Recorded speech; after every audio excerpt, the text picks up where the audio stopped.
There are a lot of videos on YouTube that talk about how beautiful or how terrible animation itself can be. They talk about cells and smear frames and squash and stretch and timing and color palettes. But today we're doing something different. Today we're talking about an animated show where the animation is the least important part.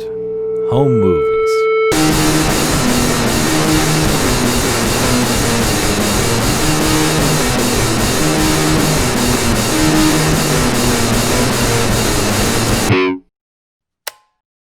Hey, before we get into the background info, I wanted to say a quick thank you. Turns out we passed 100 subscribers, which is a milestone. That's cool. I was also going to say something about the Hilda video being the first to get more than 1,000 views, but it's not at all. Turns out the Summer Camp Island piece is chugging right along, so that's neat. I mean, we're still on the lowest possible YouTube rung, of course. Just for reference, I found this unboxing video of a battery and it has twice the views that we do, but I still really appreciate the support. And to the new subscribers, welcome to the club. It's a pretty good group here and we've been keeping it really positive. And every Tuesday we get drinks over at Footsie's. Not really, but one day we definitely will. You can hold me to that. So what is Home Movies? Home Movies was an adult animation series that ended up airing on Adult Swim for 4 seasons. It was created by Brendan Small and Lauren Bouchard. There's a decent chance you've heard of Bouchard before. Most famously, he created Bob's Burgers, which is still on the air today. It hasn't been great for a while, but I guess it still makes money. Brendan Small is a comedian and a musician. His biggest TV credit outside of Home Movies is Metalocalypse, which is another Adult Swim show that's fine. But before all that, he studied at Berklee College of Music in Boston. He was a guitar guy, and if you know Berklee, then you know that you've got to be extremely good at your instrument to get into this school for performance. Just a fun fact,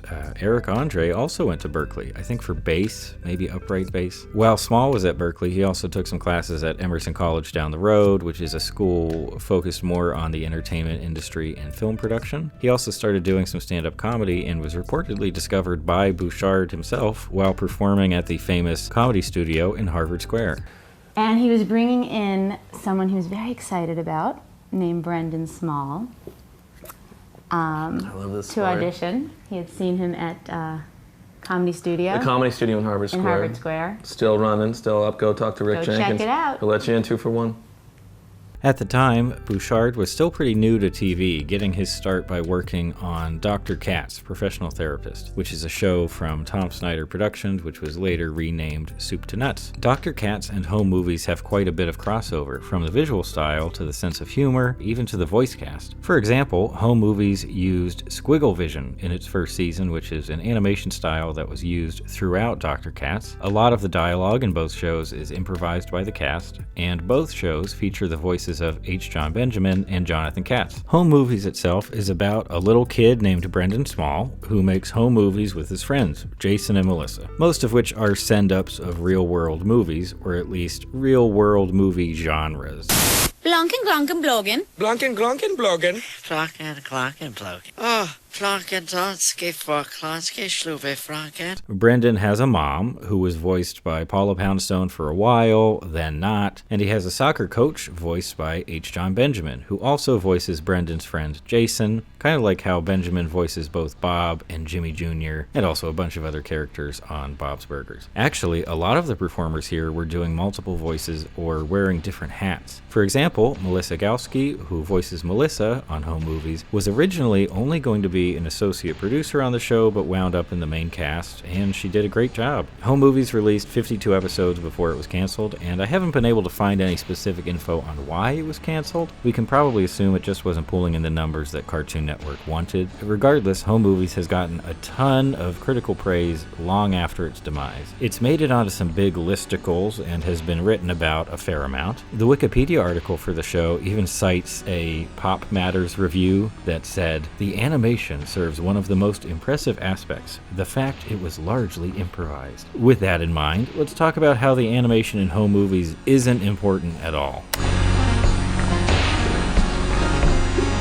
So why is Home Movies so ugly? And why has such an ugly show earned a cult fandom? First up, I should say that I'm not trying to be mean to the animation team or anyone else who created the visuals for home movies. All animation is difficult and labor intensive. Animation for television tends to be even more stressful since the deadlines are really tight and teams just have to create more finished products, period. I can also kind of understand someone saying that home movies isn't actually ugly. You know, it's all subjective, it's aesthetic preferences. But for me, it's kind of hard to look at sometimes, especially when compared to some other animated shows from around the same time. You could even say that home movies and Dr. Katz were very important during a period in American animation where shows were allowed to look different and have their own styles, whereas today many animated TV shows seem to be converging on a relatively similar look. But the point I want to make here is that the team behind home movies played to their strengths and prioritized what made the show special. The absolute core of home movies is loose, funny dialogue. That doesn't mean that the stories are bad, it doesn't mean that the animation is trash, but all of the other elements that make up a television show were used to highlight that core. Have you heard the term punk mentality? In a broad sense, it describes an approach that emphasizes DIY and disregard for conventions. There's often a single goal in mind, and achieving that goal is the only important thing.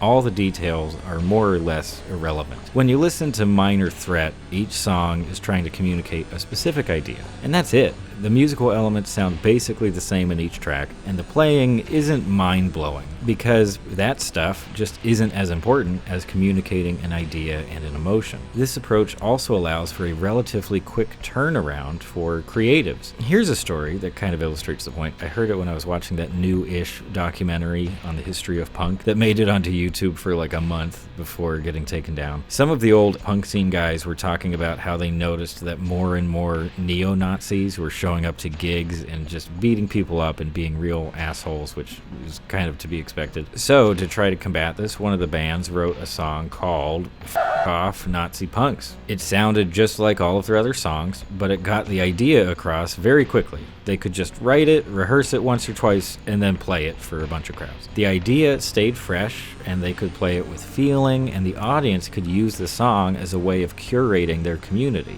The punk mentality can be used just about anywhere. I've heard people use the term to describe John Waters' early filmmaking, and in a lecture, Waters even encouraged people to make films about something that they read in the news that morning. There are situations where time is of the essence, where a single goal is really all that matters. Home movies fits this description to a T. They knew what was really great about the show, and they did what they could to push it to the forefront. They just had some funny people, and those funny people were good at improvising and being funny on mic. And if you've ever hung out with comedians, you probably know what that process looks like. Some stupid conversation leads to a bit or a character, and then another bit, and everyone is trying to one-up each other, but also trying to help each other flesh out their ideas. And when you watch home movies, you feel that in just about every scene, even if they might not have been improvising at that moment in particular. Specifically, there are tons of great scenes between Brendan and his mom. There's a temptation to say that these conversations feel extremely realistic, but I don't think that's quite it. Crosstalk, for one, can help dialogue feel more natural, and it's something that home movies does a lot, and it also bled over into Bob's Burgers for the first couple of seasons at least. Oh my God! Get off! But I think more than anything, the dialogue in home movies feels special because it feels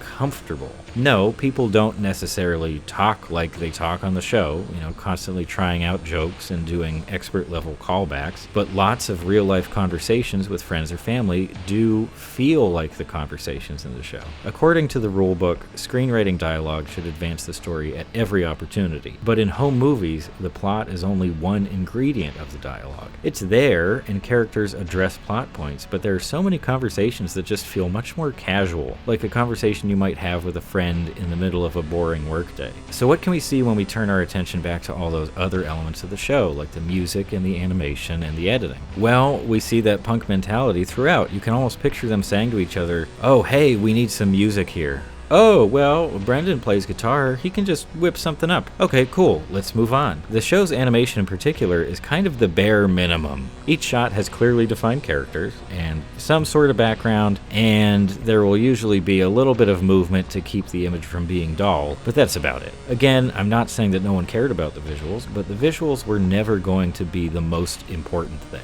Compare that to a show like Primal, which I talked about recently, where backgrounds and character models and movement are all extremely important to the storytelling. They're the star of the show. Different shows have different goals and priorities. It's that simple. But in an elegant twist, Home Movies' production philosophy fits in extremely well with the show's central premise: kids making home movies in their downtime. I really, really love the home movies in Home Movies. They're definitely a lot better than real kids would be able to make, and a lot smarter too. But when it comes to the technical side of the filmmaking, the kids are just doing the best they can. They steal shots, they use cardboard boxes a lot, and they have to cast whatever performers they can find. And that's just how real-life low-budget filmmaking works. Resources are slim or non-existent, and you do what you can within your limitations. And that's exactly what they were doing when making home movies. This brings us to today's lesson for anyone out there trying to make things. Sometimes it's worth it to just make the thing. I've definitely worked on many projects where I was waiting for the conditions to be just right, or until I could get all the resources I needed to create something of very high quality. And there are those projects where it's better to really take your time and sand off all the rough edges, but a lot of the time it's better to just do it,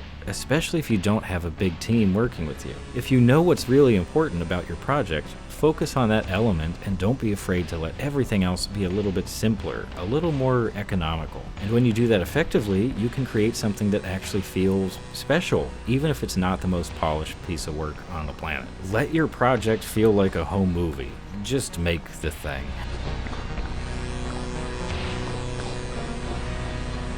And that's it for today. Thanks for stopping by, as always.